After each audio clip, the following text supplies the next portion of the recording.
TV fans, on season 3 of Netflix's Stranger Things, he battles interdimensional demons, Russian agents, and most importantly, tries to manage raising a teenage girl. I'm Sam Eckmann of Gold Derby, and with me is David Harbour. It's so great to see you again, David. Last season, we really saw the father and daughter relationship between Hopper and Eleven sort of start to bud and grow. And now when we jump to season 3, there's a much more different dynamic because she's starting to say, I want to be an adult, I want to be independent, I want to date. So what is that changed relationship like for you? Is that more fun to play with Millie on set? Yeah, yes and no. I mean, it gets harder for him. I mean, in a sense, it's a funnier season. It's kind of a bigger, broader season in a lot of ways, but also it's hard because the issues that he's dealing with her growing up and her romance with Mike and all that stuff is actually very dramatic. I mean, in a way, he goes through the most he's ever been through on the show during that time. And I think it forces him sort of into the arms of a very good single parent, Joyce, and it forces him to confront those old feelings as well. So, I mean, we did have a certain amount of fun, but there are some scenes which, when you see them edited together, they're really funny and wild and crazy. But on the night, it was particularly difficult. I mean, I'm thinking of that one scene with Mike and I in the car where I kind of lose it on him. That was like a very difficult night for me. Like, I was really messed up. It wasn't that much fun to shoot. And then when they got in the editing room and, you had that music and put it all together, it's kind of a hilarious thing, the fact that this guy is just so worked up about this. But I did find myself this entire season like even more agitated than normal in a different way. Like, there wasn't this sort of depression that he's had in the past, or this sort of but it was more just this agitation that he carries around the whole season, which I found affected me pretty deeply. Yeah, he's kind of in unexpectedly like dad mode this season. He hasn't been in before, because that relationship with Mike is like a real sticking point through the whole season. One of my favorite moments was watching you with Joyce, because he doesn't know what a heart-to-heart is, and you're trying to rehearse that with her of what that speech is going to be, and it's hysterical. So why is it so hard for him to kind of like open up emotionally like that?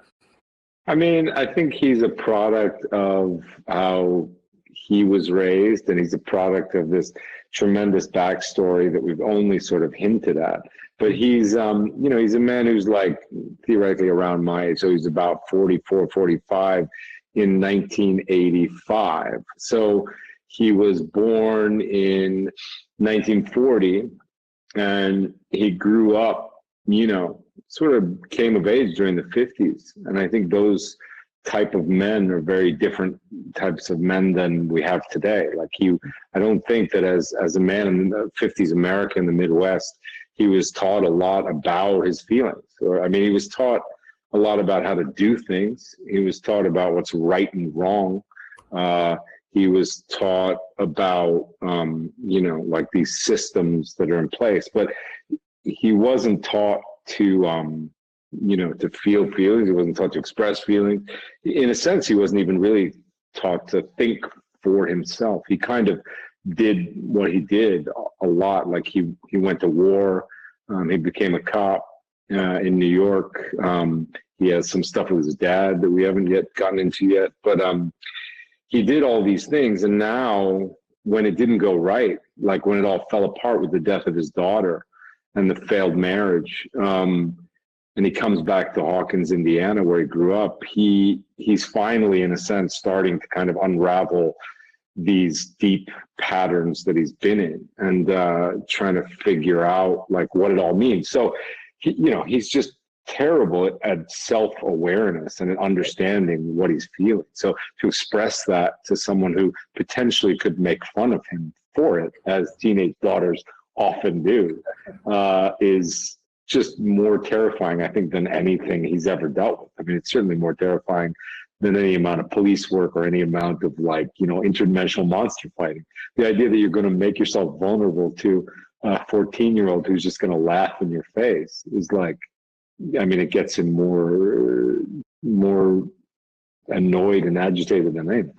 Yeah, it's funny because he is sort of bested in that moment by Eleven and Mike who laugh at him. Do you think then even if they didn't do that, would he still not have been able to say that speech, given all that? It's a funny thing. I mean, that's one of the great little things about the show is like you have this speech, right? Which you hear in the beginning, you hear him rehearse some of it with Joyce. Mm-hmm. You see editing it on his bed, like smoking, hugging his pillow, like all messed up about doing it. And then he goes in the room to do it.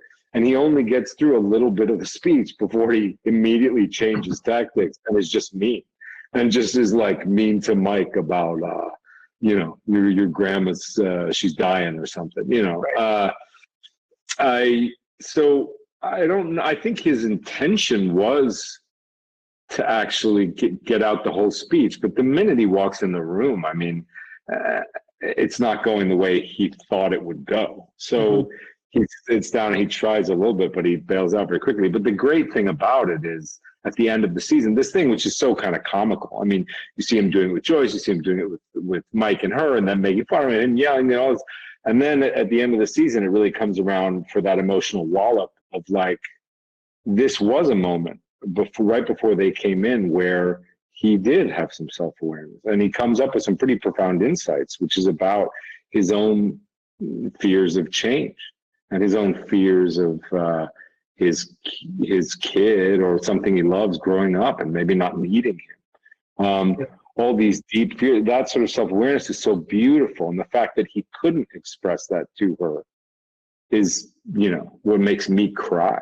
It's like, oh, that poor guy, like not only did he have to die in a sense, but he couldn't tell this young woman that he cared for so much, just straight simply how much he did care for her, almost to a fault. Yeah. You have a similar kind of, Mike and Eleven, their romance bothers Hopper, but you also, it seems, carry this, you and Joyce have this romantic undertone to everything, and Winona Ryder and you are so great at sort of playing these subtle things together. What makes it so impossible for the two of them to really come out with that? It just seems like it's fun to watch things under the surface, but why is it so difficult for them to bring that to the surface? I mean, he's got a lot of pride, which is sort of the first thing. But there's a lot of, the great thing about Hopper and about this show in particular is some of the stuff that we'll start to reveal in season 4 will start to enlighten that struggle in him. There's more, he really is messed up around his daughter, which you've seen because she has cancer, but it goes deeper than that. The trauma goes deeper than that. And he's messed up around being close to people at all. I mean, he's been a real isolator, especially in the 5 years since he moved back to Hawkins and been police chief there. I mean, he's just been trying to drink himself to death alone in his little trailer out there by the lake. And so he really is almost like a child. I mean, the great thing about the show is you have these children running around, but in a sense, like the children sometimes instruct the adults on how to behave. It happens also with the Dustin and Steve dynamic, where like you'll see Dustin and Erica running around, just being annoyed at these older kids at like how, and it's the same thing when it comes to Hopper in this sense that he is kind of one of the biggest kids on the show. I mean, he's very serious and he has a certain really deep masculinity to him. He is a man, but he also is like a little boy who's been just so traumatized and hurt that he can't really have relationships with other people that are full and that are honest. He's very invested in blame. He's very invested in these concepts of right and wrong and this righteousness that he has, and it makes it very difficult for him to get close to people. So I think that expresses itself in Joyce. But I will tell you that in season 4 and in season 5, if we're ever able to shoot film again,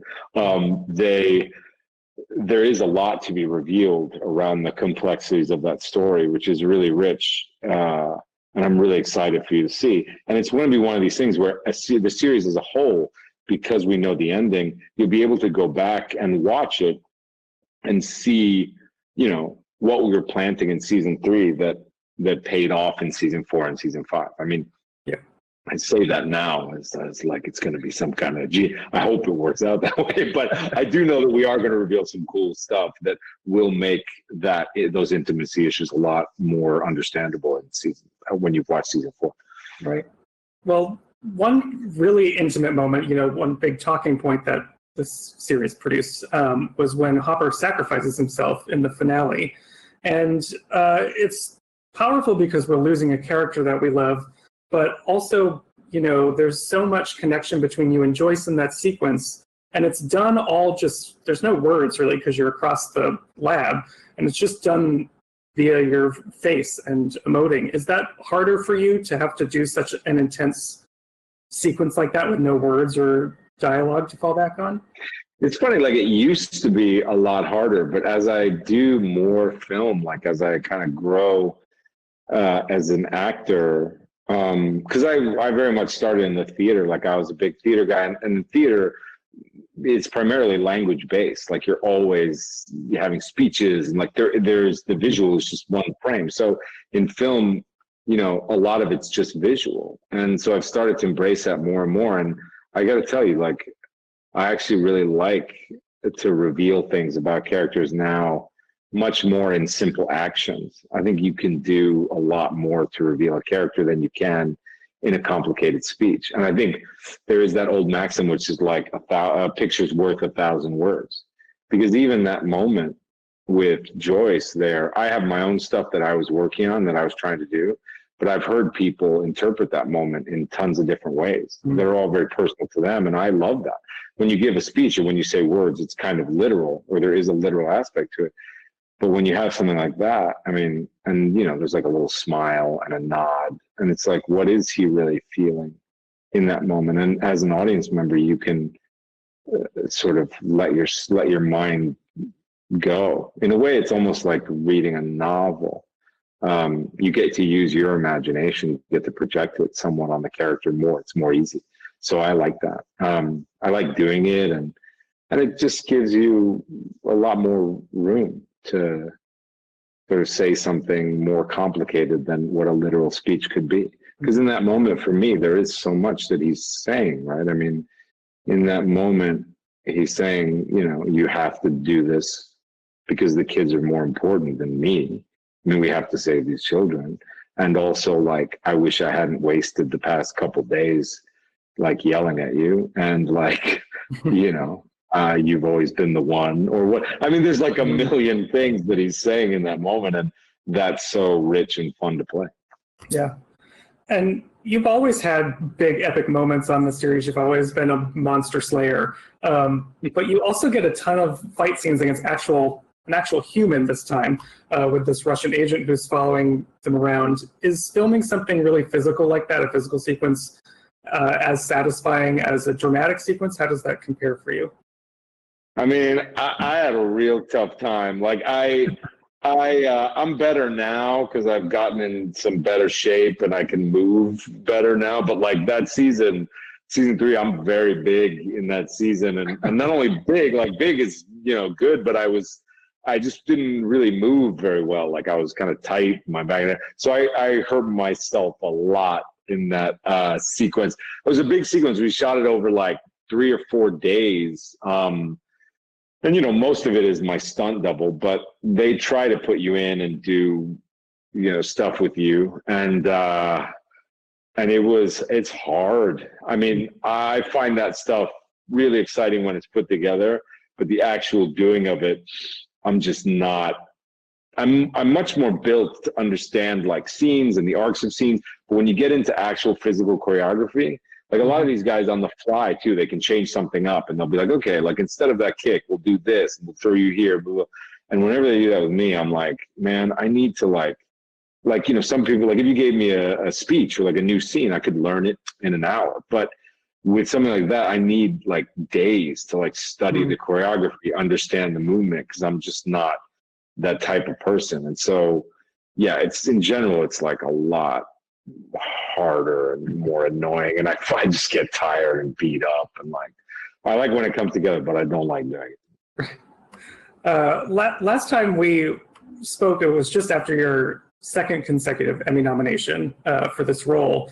And you had talked about feeling like there was kind of two sides to that the recognition felt wonderful, but then you also felt that you had this pressure to constantly top yourself and deliver more. So did you still feel that while you're doing season 3, and do you think you were able to sort of top what came before? Yeah, I mean, I guess I guess that'll just never end, you know?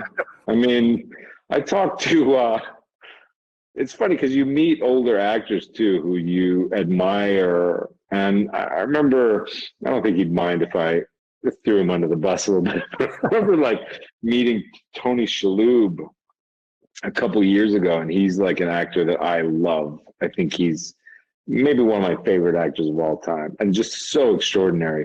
For like the last 30 years he's been in movies, he's been so extraordinary, and you feel like a guy like that, you have a certain confidence that you just, and we talked, and it was just like the same feelings of like the pressure to like come up with stuff, and the like, you know, how hard you are on yourself, and like, oh, I want to top myself, and it was really nice to hear. So yeah, I mean, I feel that pressure externally, but I just think it's something that gravitates toward me in general as well. Like I just constantly want things to be better. I want things to be richer. I mean, there was something Ellen Burstyn said about artists in general. She said there's something called the divine dissatisfaction of the artist, which is that, you know, you create like a box, and you're like, oh, I've created a box. And you're like, I wonder if I could create a room. And you like create a room, and you're like, ooh, I wonder if I could create a house. And you create a house. Then you're like, I wonder if I could create a city. But that kind of never ends. That sort of thinking of like, you know, never really do I look at something. I can look at something and appreciate myself kind of, but I never do I look at something and I'm like, ah, nailed it. Like never. And most great actors that I know, not to say that but most great actors that I know don't have that feeling either. They're always searching for more. Yeah. Well, we can't wait for more in season 4. But before I let you go, you know, I wanted to ask, because the season ends with such a cliffhanger about Hopper's whereabouts and what's going to happen to him as we go forward. And unfortunately, we've had things pushed back because of this pandemic. So, like, how hard is it to hold on to those secrets for forever? And is there any sort of tease you can give us to tide us over for season 4? Well, I mean, I got to say, like, we started filming, we probably should have been in lockdown, but in February, we filmed in Vilnius. We filmed for 2 weeks, and we came up with a bunch of stuff, but we came up with that trailer that got released, that teaser that's like, I don't know, a minute, 45 seconds. So you got the reveal that Hopper is alive in Russia, and he is this American in the prison. And thank God, because if I had to be under lockdown without that revealed, and also having to go into the next couple of years, like I've been lying on talk shows for an entire year about how I didn't know about it and blah, blah, blah. And thank God people didn't call me on it. They were very gracious, because I think people kind of wanted him to be alive, but they also wanted to pretend that he was dead.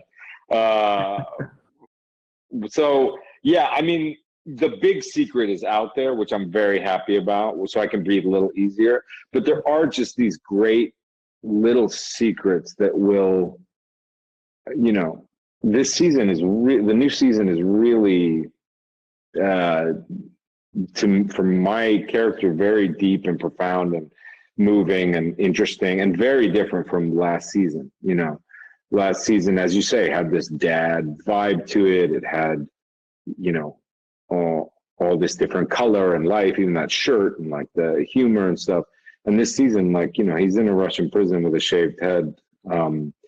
He's going to go on a much darker journey. And I'm really excited for you guys to see that.